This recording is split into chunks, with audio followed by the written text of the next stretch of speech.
일시적인 변화만을 경험하는 신앙으로 만족하시렵니까? 라는 제목으로 오늘 여러분 가운데 하나님 말씀 드리겠습니다. 신실한 그리스도인은 누구나 다 변화되기를 원합니다. 그러나 변화가 되는 것은 내가 결심하고 각오하고 노력하고 기도한다고 해서 되는 게 아닙니다. 또 그런 것이 그렇게 해서 되는 것이 아니라는 것을 우리는 너무나 오랫동안 신앙생활을 하고 있으면서 이미 경험을 했기 때문에 이미 이 부분에 대해서는 여러분들이 잘 알고 있으리라고 생각을 합니다. 뭔가 은혜를 좀 받았다 싶으면 육신의 정욕이나 안목의 정욕이나 이생의 자랑을 잠시 억누를 뿐이지 시간이 지나면 또다시 옛날 육신의 자리로 돌아가고 마는 정도의 신앙이 고작 우리들의 한계라는 것을 우리 스스로는 너무나 잘 알고 있다는 거죠. 그래서 오늘 이 본문의 말씀 가운데서도 우리들의 이러한 한계가 이것밖에 안 된다는 사실에 대해서 증명해 주고 있는 말씀입니다. 말씀을 다시 한번 볼까요? 베드로서 2장 22절 말씀. 참 속담에 이르기를 개가 그 토하였던 것에 돌아가고 돼지가 씻었다가 더러운 구덩이에 도로 누웠다라 하는 말이 저희에게 응하였도다. 돼지가 씻었다가 더러운 구덩이에 도로 눕고, 그리고 개가 토하였던 것에 다시 돌아가고, 이런 것들의 신앙생활이 우리에게 늘 한계라는 거죠. 결국에는 이 말은 우리가 죄를 이기지 못하고 있다는 겁니다. 은혜를 받았으나 이런 모든 것들이 육신의 안목이나 정욕의 안목이나 이생의 자랑이나 이런 것들이 완전히 다 우리에게서 떠나가고 없어진 것이 아니라 잠시 누르고 있을 뿐, 그 문제를 우리가 근본적으로 해결하고 가는 것이 아니라는 거예요. 어찌 보면 신앙생활 가운데 우리의 이런 한계가 참 때로는 우리 스스로를 너무나 비참하고 비통하게 만드는 사실입니다. 그런데 여러분, 이런 결과가 우리가 노력을 안 해서 그런 건가요? 아니면 결심을 안 해서 그런 건가요? 아니죠.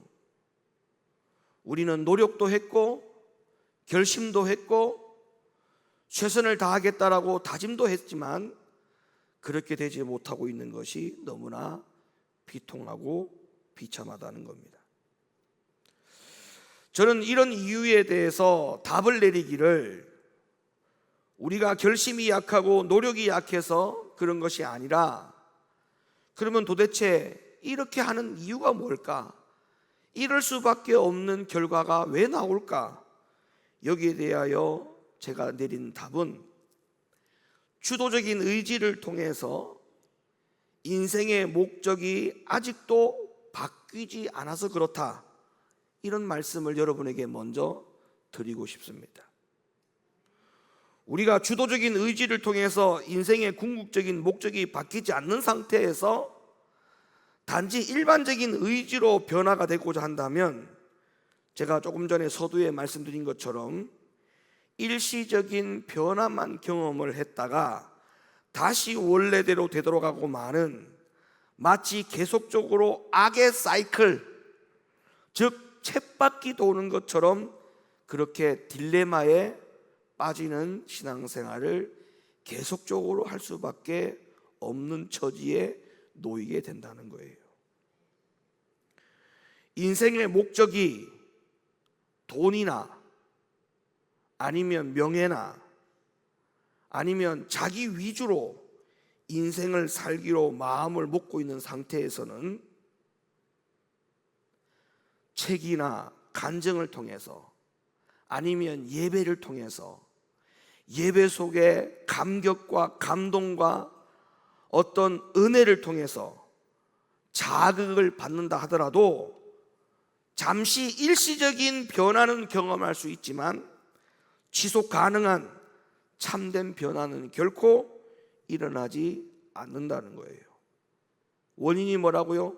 인생의 목적이 아직까지도 바뀌지 않다는 거예요. 인생의 목적이 아직까지도 일반적인 의지로 믿음 신앙과 은혜의 경험과 자극을 받을 뿐이지 주도적인 의지를 가지고 완전히 우리의 인생의 목적이 완전히 바뀌어지지 않는 상황에서 그렇게 신앙생활을 계속적으로 해봤자 그냥 늘 악의 순환이 되는 이런 사이클 안에 쳇바퀴 도듯이 우리는 그런 신앙생활을 할 수밖에 없다는 거예요. 그러면 잠시라도 일시적인 변화가 일어나는 이유는 뭘까요? 그거는요, 단지 자극이 가져다 준 예배의 은혜를 통해서 아니면 누구의 간증을 통해서 아니면 말씀의 은혜를 통해서 감동을 통해서 단지 자극이 가져다 준 그 동력이 소진되기 전까지는 일시적인 변화가 가능하거든요. 그 동력이 살아있는 한, 아직까지 여운이 남아있는 한 내가 그 여운에 따라 끌려가기 때문에 일시적인 변화는 그 자극을 가져다 준 동력이 소진될 때까지는 어느 정도 유효하기 때문에 그렇습니다. 그러니까 우리가 일상생활 가운데 보세요. 어떤 은혜를 받고 내가 이렇게 살면 안 되겠다 결심했단 말이에요. 근데 그게 오래 가느냐? 오래 가지 못하죠. 일시적인 기간 동안의 변화만 일어날 뿐 완전한 변화가 일어나지 않은 겁니다. 근데 그게 왜 가능하냐? 자극을 받은 부분에 대해서 어떤 동력이 아직까지도 살아있기 때문에. 그러나 내 자신을 가만히 보세요. 그 동력이 사라지면 나의 변화도 그냥 사라집니다. 더 이상의 나의 변화는 일어나지 않습니다. 그래서 이런 부류에 있는 사람들이 나중에 하는 소리들을 들어보면 하나같이 뭐라고 말하는 줄 압니까? 이렇게 말합니다. 버티고 버티다가 더 이상은 못 버티겠다. 이렇게 말하는 거예요. 그냥 버틴 거예요. 스스로 인정하는 거예요. 주도적인 의지를 통해서 완전한 인생의 목적이 바뀌어진 것이 아니고 어떤 자극을 통해서 동력이 남아있는 동안, 그 동력이 소진되는 동안에만 자기가 버틴 것이라고 하는 것을 스스로 인정한 거예요. 신앙생활은, 교회생활은 버티면서 하는 게 아닙니다. 언제 예수님이 우리에게 버티면서 나를 믿으라고 했나요? 예수를 믿고 예수를 쫓아가고 진리와 길과 생명이 되는 그 예수를 우리가 바라볼 때 언제 예수님이 우리에게 버티고 쫓아오라고 했나요? 그렇지 않습니다. 교회는 다니는데 찬양을 하고 뭔가 하려는 의지가 보이는데도 불구하고 시간이 흘러가는 대로 변화되지 않는 사람들이 굉장히 많이 있습니다.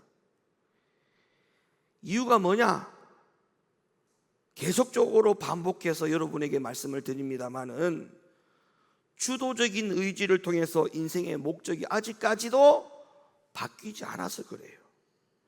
이 말을 좀 더 알아듣기 쉽게 설명을 드리자면 내가 진정으로 원하는 것이 하나님 맞습니까?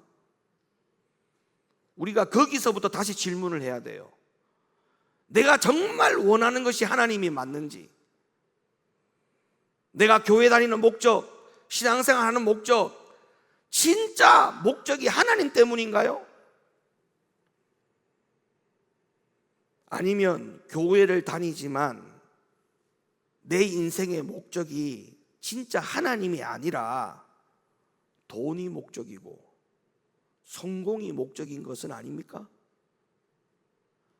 그래서 그 돈과 인생의 성공이라고 하는 그 목적 때문에 하나님을 곁들여서 우리가 믿고 있는 것은 혹시 아니에요? 여러분 스스로에게 질문을 던져보세요. 내가 정말 원하는 것이 하나님이 맞는가? 내 인생의 목적이 진짜 하나님이 맞는가? 이거를 여러분 스스로가 다시 질문을 해야 됩니다. 진정으로 원하는 것은 하나님이 아닌데 이런 상태에서 나름대로 여러 가지 시도를 해보는 것뿐이죠. 인생의 목적이 하나님이 아니었어요. 처음부터 나의 모든 목적은 성공이고 돈이고 아니면 내 중심이었어요. 내 중심. 여기에서 하나님을 곁들여서 그냥 신앙생활을 할 뿐이니까 나름대로 교회 생활과 신앙생활은 시도만 하는 거예요. 시도만 하는 거예요. 결심도 하고 노력도 하고 기도도 하고 고백도 하고 금식도 하고 집회도 참석해보고 상담도 받아보고 안수기도도 받아보고 내적 치유도 받아보고 여러 가지 방법을 다 동원해 보는 겁니다. 그러나 꼭 명심하시면 좋겠습니다. 내가 정말 원하는 것이 하나님이 아닌 돈이고 성공인데 이런 상태에서 교회를 다닌다는 명분 아래 이런 여러 가지 시도를 해봤자 내 안에 이미 자리 잡고 있는 인생의 목적이 하나님이 아니기 때문에 이런 악의 사이클 끄떡도 하지 않습니다. 그 악의 사이클이 절대 소멸되지 않습니다. 그러면 어떻게 해야 될까요? 이대로 만약에 생을 마감을 한다면 이거는 정말 되돌릴 수 없는 일이 벌어집니다. 두 번 다시 기회가 없어지는 상황이기 때문에 만약에 이대로 생을 마감한다면 정말 큰일이 납니다. 그래서 어떻게 해야 되느냐? 일반적인 의지가 주도적인 의지로 바뀌어져야 돼요. 이게 무슨 말인지가 설명드릴게요. 자, 내가 하나님을 원해야 돼요.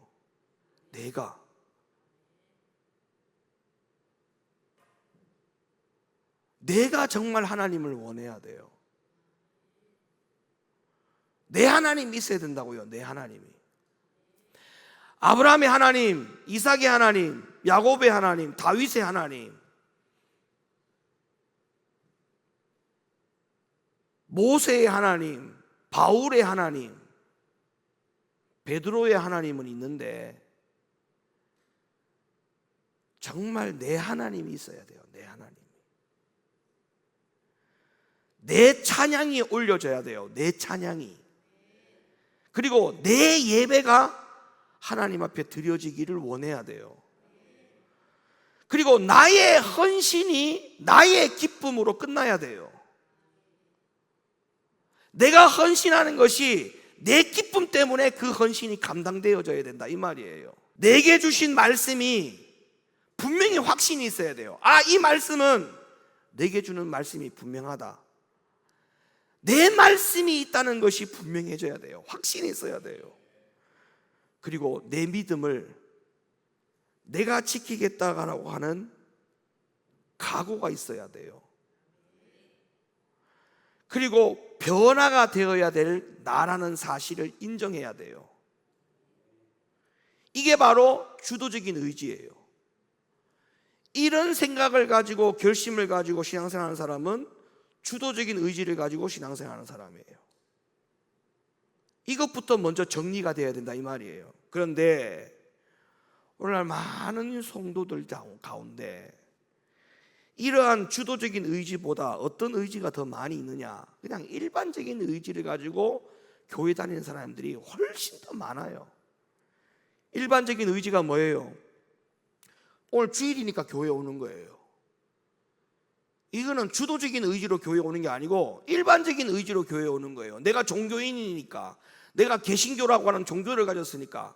당신 종교가 뭐야? 불교. 그러면 절에 가는 거예요. 당신 종교가 뭐야? 기독교. 그러니까 교회에 오는 거야. 오늘 주일이라서 교회에 오는 거예요.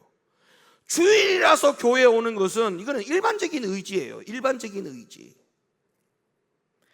교회에서 신앙생활 하는 것을 내가 선택해서 할 수 있다라고 생각하는 것이 이게 일반적인 의지예요. 내가 하고 싶으면 하고 하기 싫으면 안 해도 된다라고 하는 이런 생각을 가지고 있는 의지가 그냥 일반적인 의지예요. 내가 좋으면 하고 그렇지 않으면 무관심으로 방관해버리는 거, 이게 전부 다 그냥 일반적인 의지예요. 일반적인 의지. 기억하세요. 일반적인 의지를 가지고 신앙생활하는 결과와 주도적인 의지를 가지고 신앙생활하는 결과는 절대 다릅니다. 절대 다릅니다. 그러니까 제가 아까 말씀드렸잖아요. 이렇게 생을 마감하다가는 큰일 난다. 하나님 한 가지, 하나님 한 가지, 이 한 가지가 나의 모든 것, 하나님 이 한 가지가 나의 모든 전부인 것, 하나님이라는 이 한 가지가 한 가지이면 절대 바뀌지 않는 것, 이게 바로 주도적인 의지입니다. 그런데 일반적인 의지를 가진 사람들의 특징이 뭐냐, 유형이 뭐냐? 하나님도 돈도 성공도 나도 같이 있어요. 같이. 한 가지가 아니라 이 말이에요. 만약에 하나님도 돈도 성공도 나도 이 모든 것이 한 사이클 안에 있으면 이런 사람은 선택할 수 있는 것이 너무나 다양하기 때문에 이 다양한 사이클 쳇바퀴 도듯 신앙생활을 하고 마는 것이기 때문에, 그러니까 일시적인 변화만 가지고 만족하며 신앙생활을 할 수밖에 없죠. 근데 우리가 이걸 아셔야 돼요. 자, 한 사이클 안에 하나님, 성공, 돈, 나, 요 네 가지가 다 있다가 보세요. 성공이나 돈이나 내 자신이 무너지면 그때는 평상시에 하나님이 나의 전부가 아니었단 말이에요. 그러니까 그 인생을 끝이 나는 거예요. 끝이 나는 거야. 인생이 끝이 난다니까. 그러면 지금 내가 버티는 거는요, 왜 버티느냐? 하나님 때문에 버티는 게 아니에요. 성공, 돈, 나가 있기 때문에 지금 버티고 있는 거야. 여러분의 삶이. 지금 여러분이 인생을 버티고 있는 것은 왜 버티느냐? 하나님 때문에 버티는 게 아니고 성공과 돈에 대한 목적이 있기 때문에, 나라는 목적이 있기 때문에 그나마 그걸 버티는 거예요. 근데 요 세 가지가 무너지면 평상시에 하나님이 전부가 아니었기 때문에 모든 것이 다 무너집니다. 근데 주도적인 의지를 가지고, 다시 말하면 하나님이 나의 전부고 나의 모든 것이다, 이 하나님의 자리에 그 어떤 것도 바뀔 수 없다, 대신할 수 없다, 이런 주도적인 의지를 갖고 있으면요, 성공과 돈과 내가 무너져도 견디는입니다. 견뎌요. 견딥니다. 견딘다고요.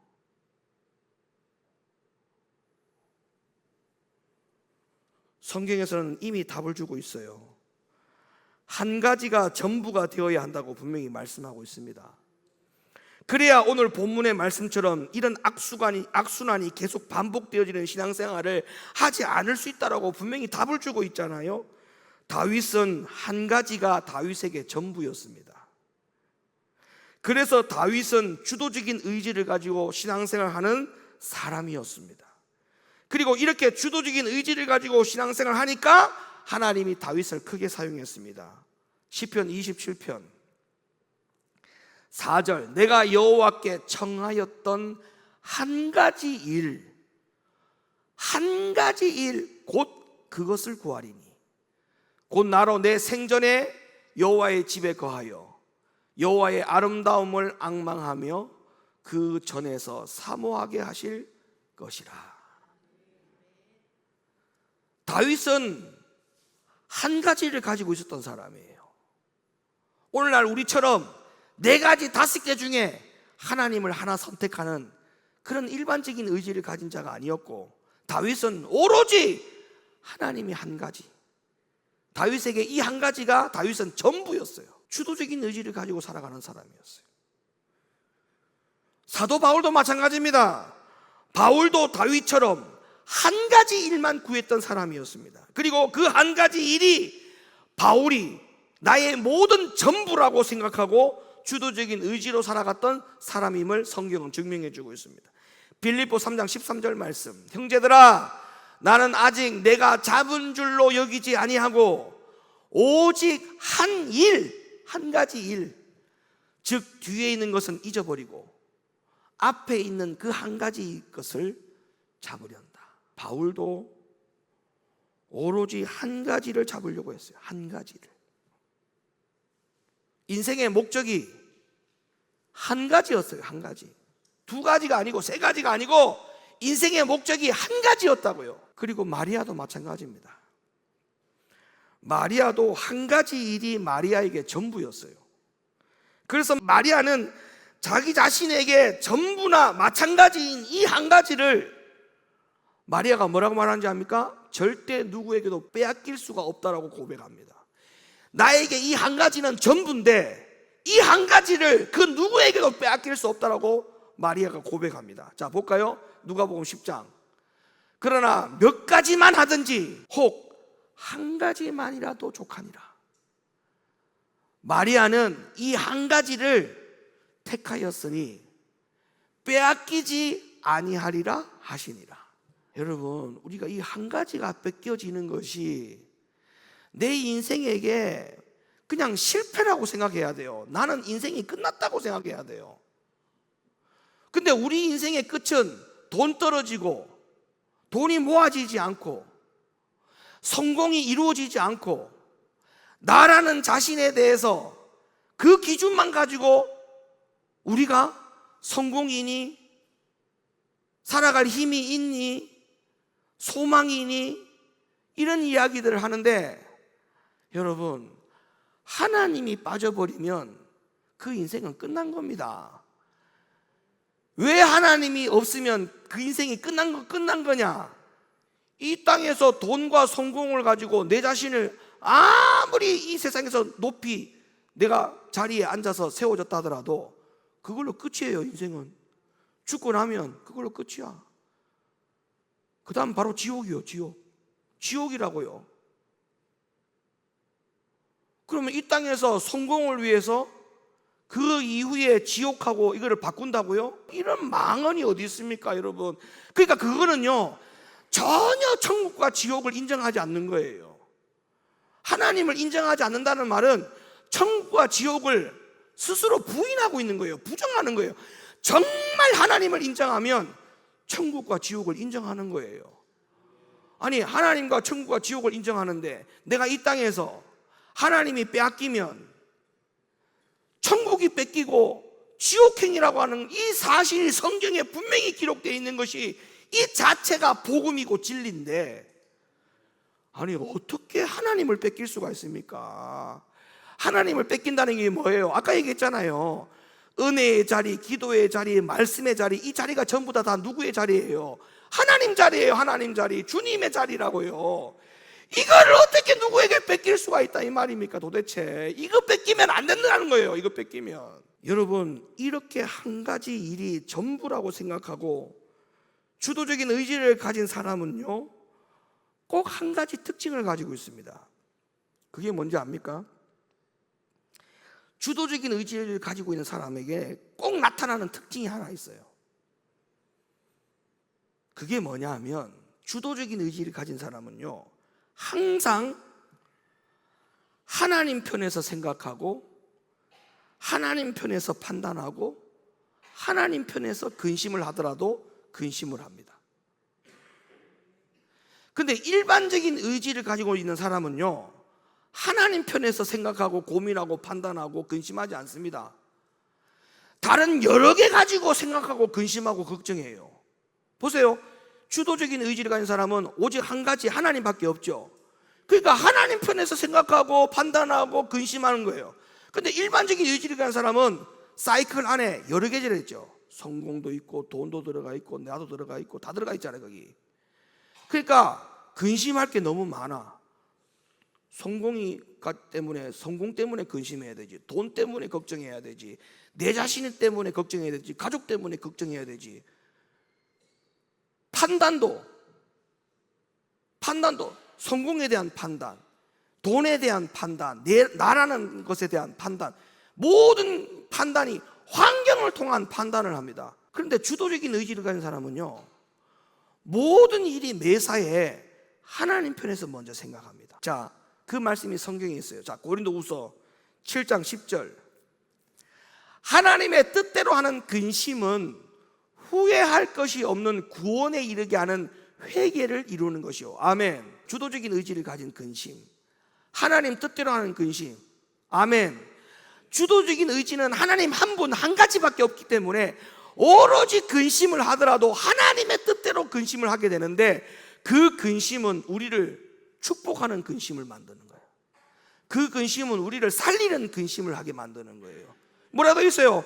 그런 근심은 후회할 것이 없는 구원에 이르는 회개를 이루어내는 근심에 불과하다. 세상 근심이 뭐예요? 주도적인 근심이 아니고 일반적인 근심이에요. 하나님, 돈, 성공, 나 모든 게 다 들어있는 이런 의지, 이런 근심. 이런 근심은 뭐를 이룬다? 그런데도 하나님 뺏기면 전부 다 뺏기는 건데, 하나님 뺏기는 것에 대해서 전혀 관심이 없습니다. 이러면 죽는다라고 하는 것을 인정하지 않아요. 예배 자리를 뺏기면 죽는다, 은혜의 자리 뺏기면 죽는다, 이거를 왜 인식을 못하는지 나는 정말 이해가 안 돼요. 여러분, 우리 다 경험하지 않습니까? 우리 교회 처음 올 때 한 달, 두 달 말씀 듣고 전부 다 눈이 뜨여진다고 하지요. 그들의 간증을 들어보면, 목사님 이제 눈 떠졌어요. 이제 진리가 뭔지 알게 됐어요.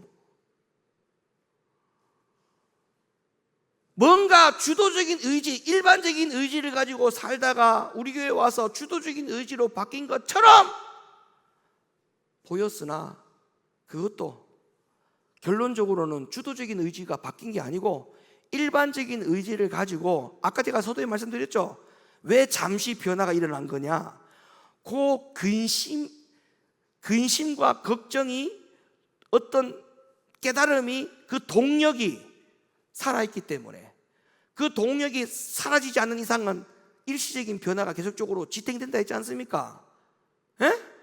뭔가 자극을 주는 동력이 생긴 거예요. 말씀을 통해서든지 은혜를 통해서든지 뭔가 근심에 대해서 뭔가 자극을 받았다 이 말이에요. 근데 그 동력이 사라지니까 말이 바뀌잖아요. 왜 마리아처럼 우리에게 그런 고백이 없을까? 이 한 가지는 나에게 가장 좋은 편을 택한 것이고, 그리고 이 한 가지는 나의 전부기 때문에 그 누구에게도 빼앗기지 않는다라고 하는 이 고백이 왜 우리에게는 없을까요?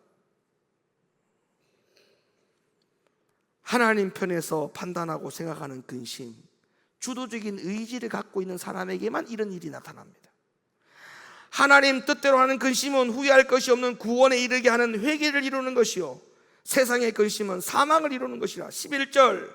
보라, 하나님 뜻대로 하게 한 이 근심이 너희로 얼마나 간절하게 하며, 얼마나 변명하게 하며, 얼마나 분하게 하며, 얼마나 두렵게 하며, 얼마나 사모하게 하며, 얼마나 열심히 있게 하며, 얼마나 벌하게 하였는가.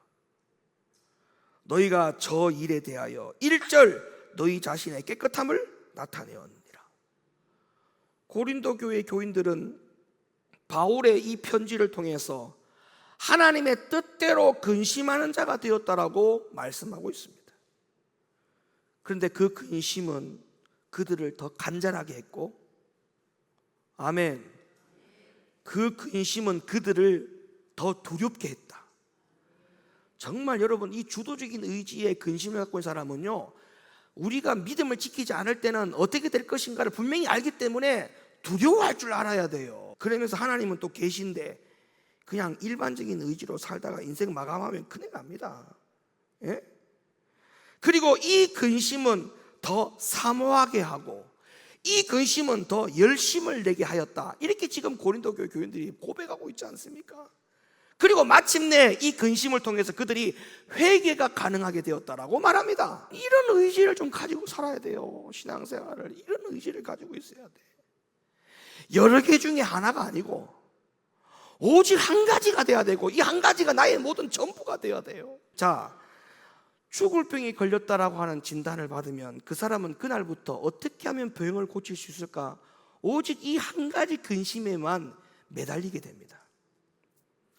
그러나 죽을 병에 걸렸다는 것을 알기 전에는 이런 근심 저런 근심 여러 가지 근심으로 가지고 살 수 있겠지만, 그러나 죽을 병에 걸렸다는 것을 알 때에 그 전에 근심이 해결되어서 근심을 안 한 게 아니잖아요. 그런데 왜 한 가지 근심만 하는 사람으로 바뀔까요? 병을 고쳐서 다시 살아야 한다는 이 한 가지를 대신할 수 있는 것이 없기 때문에 그래요. 대신할 수 있는 것이 없기 때문에 이 한 가지 근심에서 절대 바뀌지 않는 거예요. 그럼 제가 아까 말씀드렸죠? 왜 자꾸 이렇게 많이 바뀌느냐? 우리 신앙생활이 왜 자꾸 이렇게 이렇다 저렇다 하느냐? 그 한 가지를 대신할 수 있다는 것이 아직까지 정립이 안 돼서 그래. 정립이 안 돼서 그래. 하나님 말고는 이 자리에 어떤 것도 대신해서 바뀔 수 없다라고 하는 이 생각의 정립이, 주도적인 의지가 아직까지 안 바뀌었다는 거예요. 여러분, 내가 내일 당장 죽는다라고 하는데, 죽는다라고 하는 그 사람이 내일 출근해야 되는데, 가게 문 닫으면 안 되는데, 전기세 내야 되는데, 수도세 내야 되는데, 이런 근심하는 사람은 어떤 사람일까요?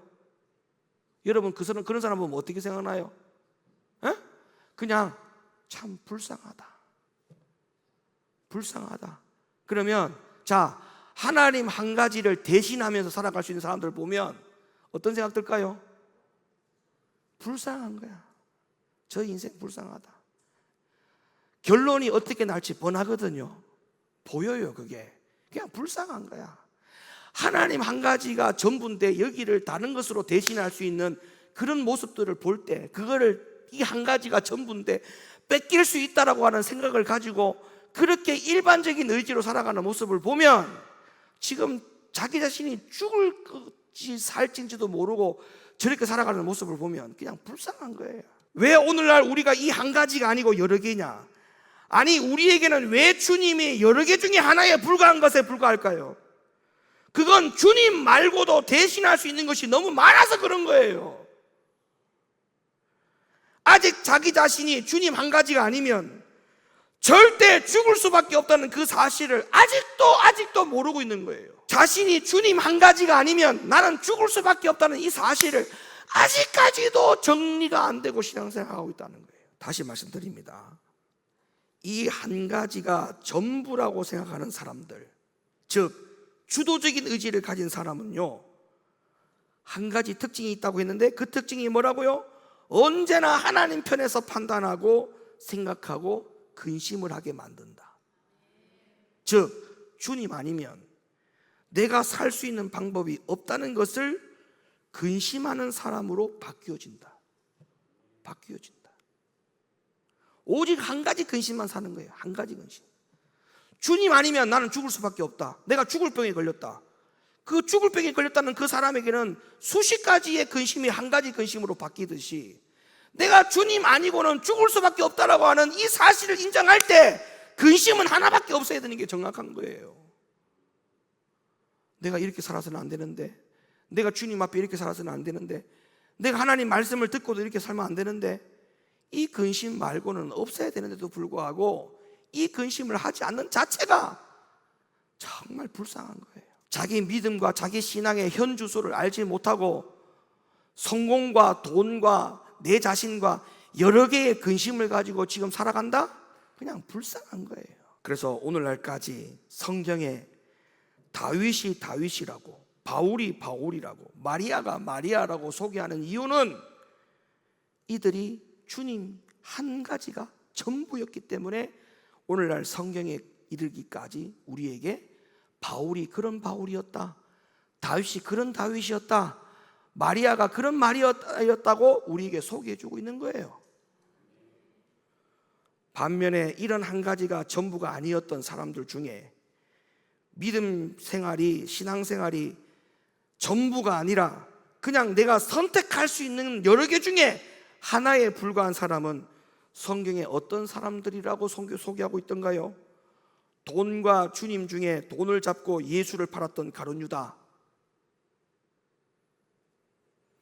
장자권과 팥죽 중에 팥죽을 붙잡고 장자권을 포기한 에서, 시어머니의 신앙과 가족 부양 중에 가족 부양을 선택한 보아스. 그러나 룻은 시어머니의 하나님과 시어머니의 신앙과 하나님을 선택했습니다. 순종과 자기의 생각 중에, 자기의 생각이 뭡니까? 하나님은 분명히 사울에게 아말렉 족속을 다 진멸하고 아말렉 족속이 가지고 있는 모든 전유물까지도 전부 다 소각하라고 했는데, 자기 생각에 좋은 것을 가지고 와서 하나님 앞에 드리면 좋겠다라고 그 자기 생각, 순종과 자기 생각 중에 자기 생각을 선택한 사울. 끝내 하나님이 사울을 패하였습니다. 사랑하는 성도 여러분,